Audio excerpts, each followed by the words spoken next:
इस वीडियो में हम समझेंगे करंट इलेक्ट्रिसिटी कंप्लीट चैप्टर।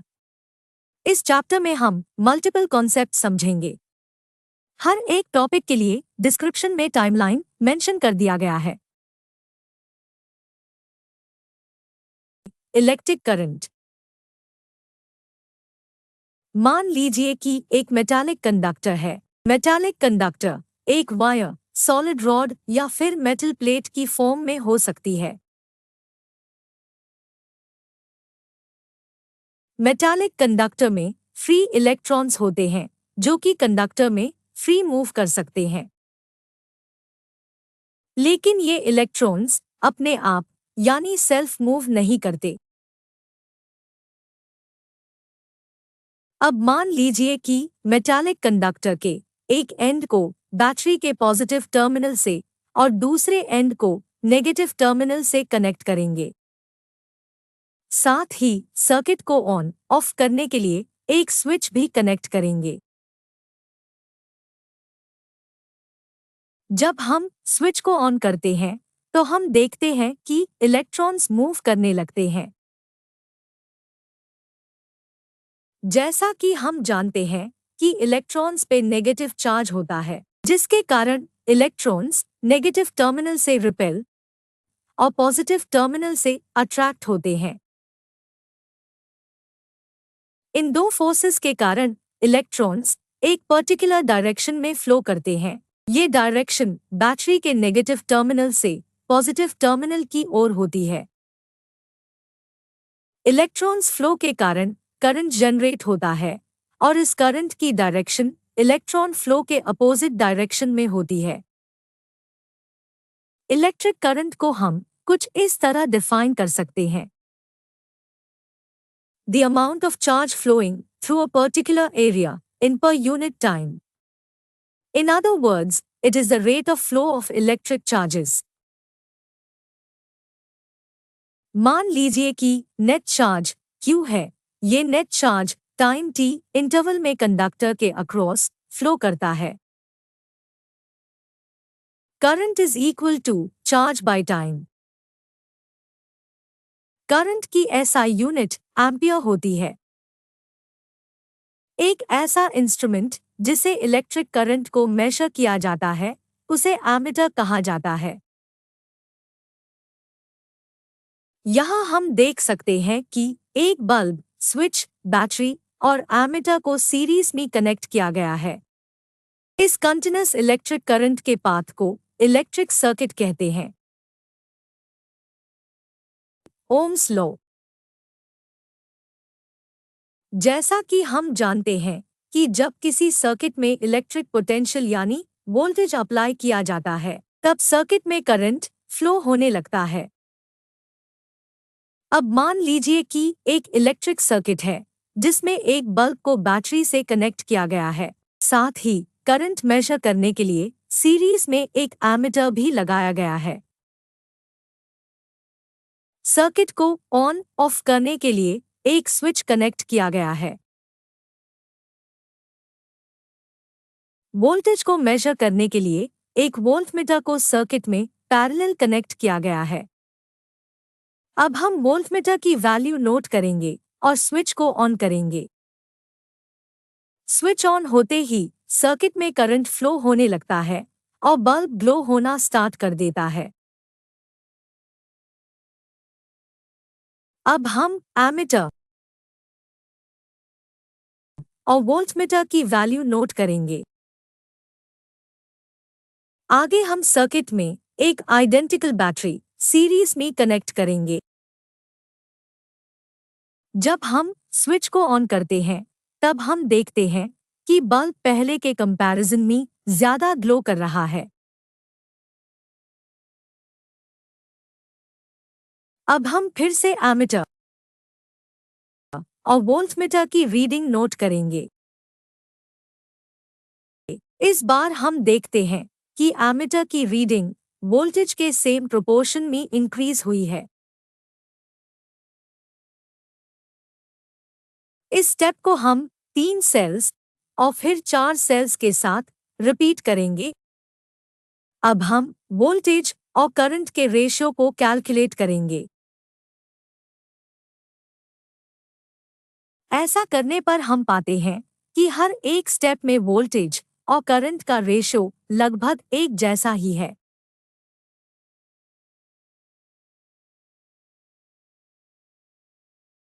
जब वोल्टेज और करंट की वैल्यू को ग्राफ पे प्लॉट करते हैं, तब हम देखते हैं कि करंट वोल्टेज के साथ प्रोपोर्शनली इंक्रीज हो रहा है। करंट और वोल्टेज के इस रिलेशनशिप को जर्मन फिजिसिस्ट जॉर्ग साइमन ओम ने 1827 में डिस्कवर किया था, जिसे हम ओम्स लॉ के नाम से जानते हैं। According to Ohm's law, the potential difference V across the ends of a given metallic wire in an electric circuit is directly proportional to the current flowing through it, provided its temperature remains the same. Drift velocity. Drift velocity physics में use होने वाला concept है। ये phenomenon wires के electric current और other conductive material के flow को समझने के लिए इम्पॉर्टेंट है।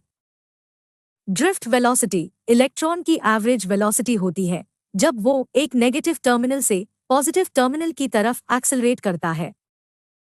ड्रिफ्ट वेलोसिटी को हम ऐसे डिफाइन कर सकते हैं: the average velocity attained by charged particles in a material due to an electric field. आइए इसे डिटेल में समझते हैं। जैसा कि हम जानते हैं, मोस्टली मेटल्स कंडक्टर होते हैं जो इलेक्ट्रिसिटी कंडक्ट करते हैं। अगर हम कंडक्टर को कॉपर वायर के थ्रू इलेक्ट्रिक सोर्स या बैटरी से कनेक्ट करें, तो इलेक्ट्रॉन्स कंडक्टर के एक एंड से दूसरे एंड की तरफ फ्लो करते हैं। इलेक्ट्रॉन फ्लो की डायरेक्शन बैटरी के नेगेटिव टर्मिनल से पॉजिटिव टर्मिनल की तरफ होती है। Metallic conductor large number of atom से बने होते हैं जो कि मेटालिक बॉन्ड से बंधे होते हैं। मेटल्स के आउटरमोस्ट शेल्स के इलेक्ट्रॉन्स फ्री होते हैं जो कि इलेक्ट्रिसिटी कंडक्ट करते हैं। ये इलेक्ट्रॉन्स रैंडमली मूव करते हैं। जब हम कंडक्टर पर पोटेंशियल डिफरेंस अप्लाई करते हैं, तो फ्री इलेक्ट्रॉन्स इलेक्ट्रिक फील्ड के इन्फ्लुएंस में कंडक्टर के एक एंड से दूसरे एंड की तरफ मूव करते हैं। क्योंकि conductor large number of atoms से बना होता है, इलेक्ट्रॉन और मेटल आयंस के बीच में कोलिशन होता है। इस कोलिशन की वजह से इलेक्ट्रॉन रैंडम मोशन में मूव करते हैं। इलेक्ट्रॉन्स का जितनी बार मेटल आयन से कोलिशन होता है, उतनी बार उसकी वेलोसिटी और डायरेक्शन चेंज होती है। इस तरह इलेक्ट्रॉन का मेटल आयन से कई बार कोलिशन होता है और उतनी बार ही इलेक्ट्रॉन्स की वेलोसिटी और डायरेक्शन चेंज होती है। ये वेलोसिटी जो कि बार बार चेंज होती है, इसको ड्रिफ्ट वेलोसिटी कहते हैं। Kirchhoff's law. German physicist Gustav Kirchhoff ने एनर्जी कंजर्वेशन को समझने के लिए दो लॉ डेवलप किए, जिनकी मदद से किसी भी कॉम्प्लिकेटेड सर्किट में करंट, रेजिस्टेंस और वोल्टेज को कैलकुलेट किया जा सकता है।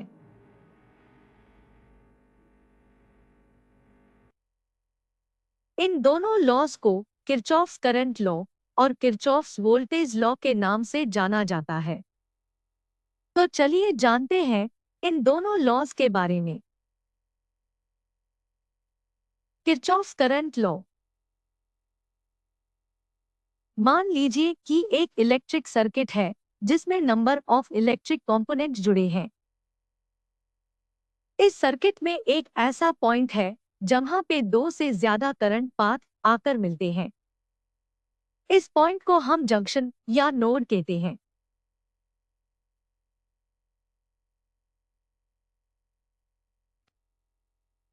अब मान लीजिए कि इस जंक्शन पे 5 करंट पाथ आकर मिलते हैं, जिनमें से 3 करंट पाथ इनकमिंग करंट है और 2 करंट पाथ आउटगोइंग करंट है। इनकमिंग करंट को हम पॉजिटिव और आउटगोइंग करंट को नेगेटिव कंसीडर करेंगे। किरचॉफ्स करंट लॉ के अकॉर्डिंग इस जंक्शन पे मिलने वाले सभी करंट का एल्जेब्रिक सम 0 होगा। According to Kirchhoff's current law, the algebraic sum of all currents entering and exiting at junction must be equal to 0. Wheatstone Bridge। Wheatstone bridge एक ऐसा इलेक्ट्रिक सर्किट है जिसमें ब्रिज सर्किट के दो legs को balance करके unknown resistance को calculate किया जाता है। व्हीटस्टोन ब्रिज को रेजिस्टेंस ब्रिज भी कहा जाता है। व्हीटस्टोन ब्रिज सर्किट दो रेजिस्टर को कंपेयर करता है, जिसमें से एक रेजिस्टर अननोन रेजिस्टर और एक वेरिएबल रेजिस्टर होता है। ये दोनों रेजिस्टर आपस में ब्रिज की फॉर्म में कनेक्ट होते हैं। व्हीटस्टोन ब्रिज की एक्यूरेट मेजरमेंट होती है, जिसके कारण इसे बहुत ही रिलायबल माना जाता है। Construction of Wheatstone bridge. Wheatstone bridge में 4 आर्म्स होते हैं, जिसमें से 2 आर्म्स नॉन रेजिस्टेंस होते हैं और बाकी 2 आर्म्स में से एक अननोन रेजिस्टेंस और एक वेरिएबल रेजिस्टेंस होता है। इस सर्किट में एक गैल्वेनोमीटर भी कनेक्ट होता है, जो कि करंट को मेजर करता है। साथ ही इस पूरे सर्किट को एक एक्सटर्नल एनर्जी सोर्स बैटरी से कनेक्ट किया जाता है। आइए अब समझते हैं कि व्हीटस्टोन ब्रिज कैसे काम करता है। व्हीटस्टोन ब्रिज नल डिफ्लेक्शन के प्रिंसिपल पे वर्क करता है। कहने का मतलब ब्रिज में पैरेलल रेजिस्टेंस का रेशियो इक्वल होगा। साथ ही सर्किट में लगे गैल्वेनोमीटर में करंट की वैल्यू 0 होगी, जिसे नल डिफ्लेक्शन कहते हैं, और इस कंडीशन को बैलेंस कंडीशन कहते हैं। नॉर्मल कंडीशन में ब्रिज अनबैलेंस होता है और गैल्वेनोमीटर में करंट फ्लो होता है। अब जैसा कि हम जानते हैं कि रेजिस्टर P और रेजिस्टर Q बैलेंस है, जबकि रेजिस्टर R और रेजिस्टर S अनबैलेंस है।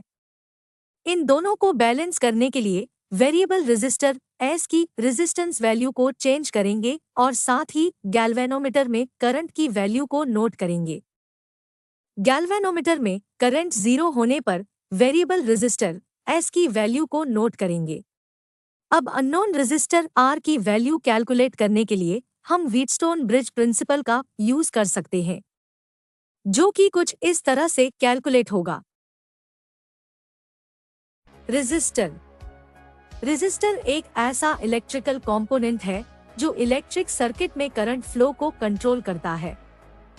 रेजिस्टर लगभग सभी इलेक्ट्रिकल सर्किट में यूज होता है और किसी भी इलेक्ट्रिकल सर्किट को प्रॉपर वर्क करने के लिए रेजिस्टर एक इम्पोर्टेंट रोल प्ले करता है।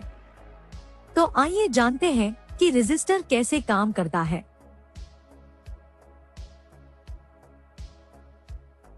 जैसा कि हम जानते हैं कि किसी भी इलेक्ट्रिक सर्किट में मेटालिक वायर का यूज होता है।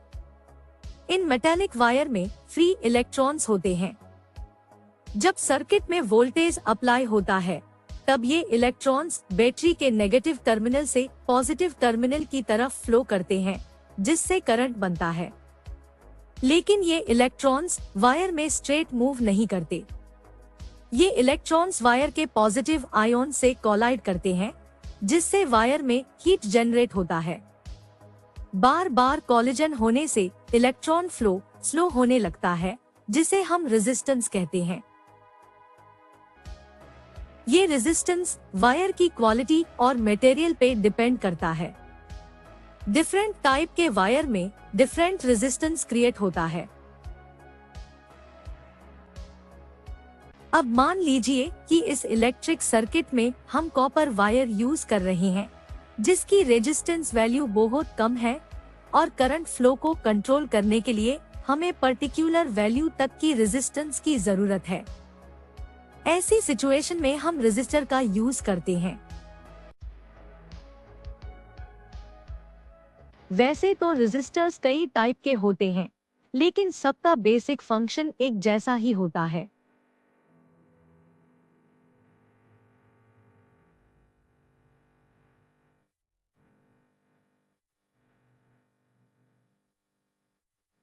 अब अगर हम रेजिस्टर के मेन कंपोनेंट की बात करें तो इसमें एक सेरेमिक की रोड होती है जिसे मेटालिक फिल्म से कवर किया जाता है। इस मेटालिक फिल्म में जो हेलिकल कट होते हैं वही रेजिस्टर की वैल्यू को डिसाइड करते हैं। सेरेमिक रोड को निकल की मेटल कैप से कवर किया जाता है और इसके ऊपर एक प्रोटेक्टिव कोटिंग की जाती है।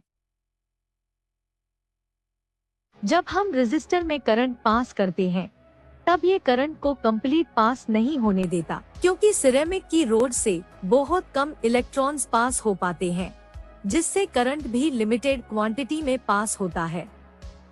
और इस तरह सर्किट में हाई वोल्टेज होने पर भी करंट को कम या लिमिटेड किया जा सकता है। और रेजिस्टर की इसी प्रॉपर्टी को हम रेजिस्टेंस कहते हैं। Resistance in series. एनिमेशन में हम देखते हैं कि 3 रेजिस्टर्स को एंड टू एंड कनेक्ट किया गया है, जिसे हम सीरीज कनेक्शन कहते हैं। इन तीनों रेजिस्टर्स का रेजिस्टेंस R1, R2 और R3 माना गया है। जब हम सर्किट में वोल्टेज अप्लाई करते हैं तब सर्किट में I करंट फ्लो करता है और ये करंट तीनों रेजिस्टर्स से पास होता है।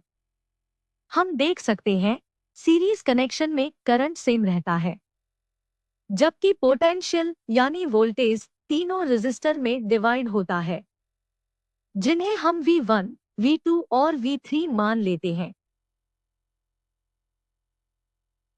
ओम्स लॉ के अकॉर्डिंग पोटेंशियल यानी V की वैल्यू करंट और रेजिस्टेंस के प्रोडक्ट के बराबर होती है। इस इक्वेशन का यूज करके हम V1, V2 और V3 फाइंड कर सकते हैं। अब अगर हम इन तीनों पोटेंशियल का सम करें तो हमें ये इक्वेशन मिलती है जिसमें I यानी करंट कॉमन है। इस इक्वेशन में हम V को IR से रिप्लेस करेंगे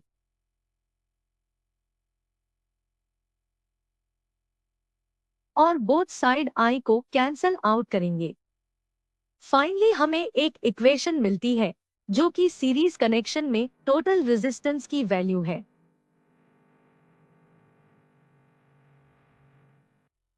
रेजिस्टेंस इन पैरेलल।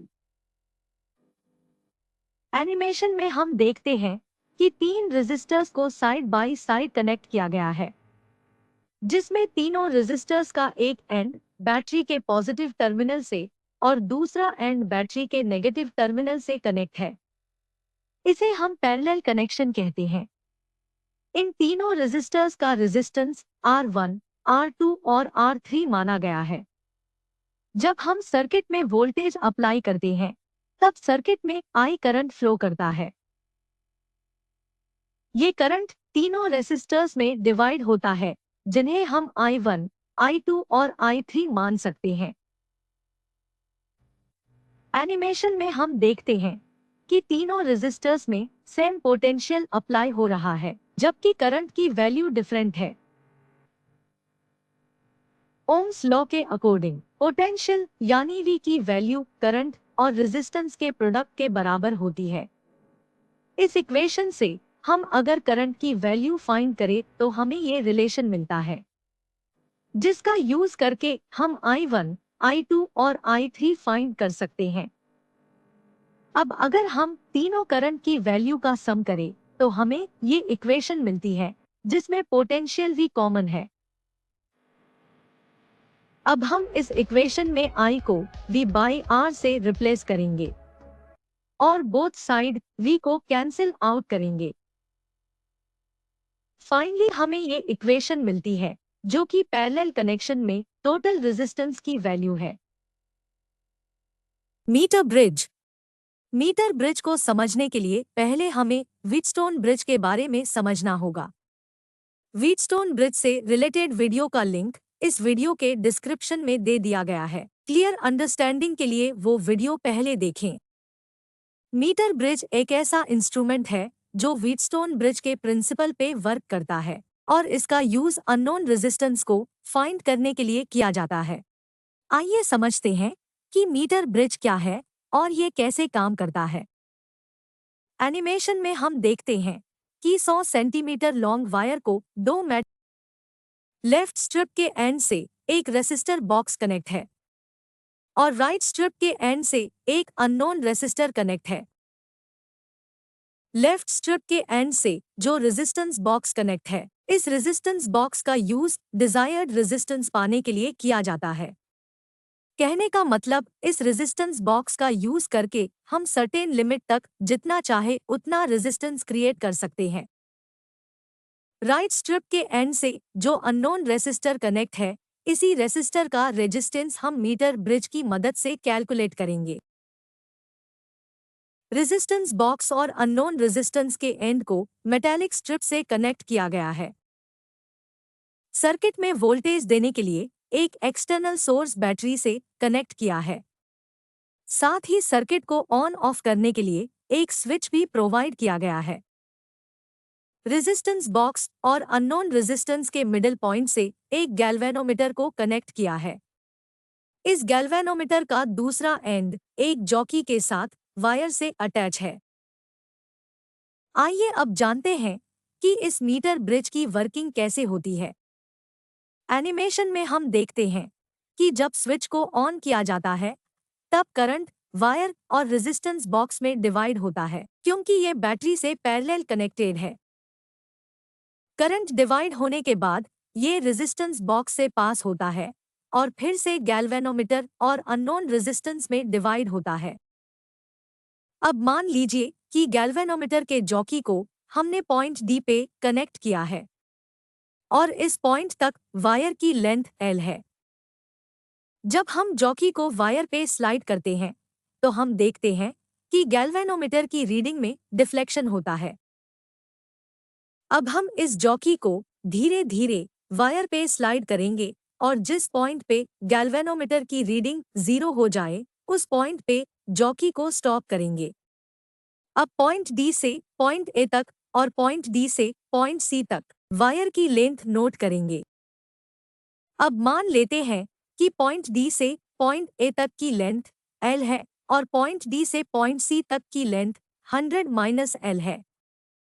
इस L लेंथ वायर के रेजिस्टेंस को P कंसीडर करेंगे और 100-L लेंथ वायर के रेजिस्टेंस को Q कंसीडर करेंगे। अब अगर हम इस पूरे सर्किट को केयरफुली ऑब्जर्व करें तो हम पाते हैं कि ये सर्किट व्हीटस्टोन ब्रिज के सिमिलर है। और अब हम इस सर्किट में व्हीटस्टोन ब्रिज प्रिंसिपल अप्लाई कर सकते हैं। व्हीटस्टोन ब्रिज प्रिंसिपल के अकॉर्डिंग रेजिस्टेंस P और Q का रेशियो रेजिस्टेंस R और S के रेशियो के इक्वल होगा। अब जैसा कि हम एनिमेशन में देख सकते हैं कि resistance P L into R के इक्वल है, जिसमें L वायर की लेंथ है और R पर यूनिट रेजिस्टेंस। दूसरी और Q 100-L इंटू R है। इन दोनों रेजिस्टेंस की वैल्यू को हम लेंथ के साथ कैलकुलेट कर सकते हैं। अब क्योंकि रेजिस्टेंस बॉक्स से हमें डिजायर्ड रेजिस्टेंस मिल रहा है, जिसकी वैल्यू हमें पहले से पता है, अब हम अननोन रेजिस्टेंस X को कैलकुलेट करने के लिए रेजिस्टेंस P, Q और R का यूज व्हीटस्टोन ब्रिज प्रिंसिपल में करेंगे। इन तीनों रेजिस्टेंस की वैल्यू को फॉर्मूले में पुट करके हम बड़ी ही आसानी से अननोन रेजिस्टेंस कैलकुलेट कर सकते हैं। पोटेंशियोमीटर। पोटेंशियोमीटर दो वर्ड्स का कॉम्बिनेशन है जो कि पोटेंशियल डिफरेंस और मीटरिंग वर्ड से मिलकर बना है। पोटेंशियोमीटर एक ऐसा इंस्ट्रूमेंट है जिसका यूज अननोन वोल्टेज को मेजर करने के लिए किया जाता है। ऐसा करने के लिए पहले से नोन वोल्टेज को कंपेयर किया जाता है। साथ ही पोटेंशियोमीटर का यूज इंटरनल रेजिस्टेंस को डिटरमाइन करने और डिफरेंट सेल्स के ईएमएफ को कंपेयर करने के लिए भी किया जाता है। पोटेंशियोमीटर बेसिकली एक लॉन्ग यूनिफॉर्म वायर है जिसे स्टैंडर्ड सेल से कनेक्ट किया जाता है। पोटेंशियोमीटर के एक्चुअल डिजाइन में इस वायर को कई टुकड़ों में बांटा जाता है और साइड बाई साइड प्लेस किया जाता है। वायर के सभी पीसेस को आपस में कनेक्ट करने के लिए थिक मेटल स्ट्रिप्स का यूज किया जाता है। इस सर्किट में करंट मेजर करने के लिए एक एमीटर, सर्किट को ऑफ करने के लिए एक स्विच और करंट वेरी करने के लिए वेरिएबल रेजिस्टेंस भी लगाया गया है। पॉइंट ए से एक वोल्टमीटर को जॉकी की मदद से वायर पे कनेक्ट किया गया है। अब जैसे ही हम स्विच को ऑन करते हैं, करंट सर्किट में फ्लो करता है और एमीटर और वोल्टमीटर में हमें डिफ्लेक्शन शो होता है। अब हम जॉकी को वायर पे धीरे धीरे स्लाइड करेंगे और वोल्टमीटर के डिफ्लेक्शन को नोट करेंगे। हम देखते हैं कि जब जॉकी को पॉइंट बी की ओर ले जाते हैं, तब वोल्टमीटर की रीडिंग बढ़ने लगती है। इससे हमें ये पता चलता है कि वायर में पोटेंशियल यानी वोल्टेज उस वायर की लेंथ पे डिपेंड करती है। कहने का मतलब वायर की लेंथ के साथ साथ वोल्टेज इंक्रीज होता है और यही फैक्ट पोटेंशियोमीटर का प्रिंसिपल है।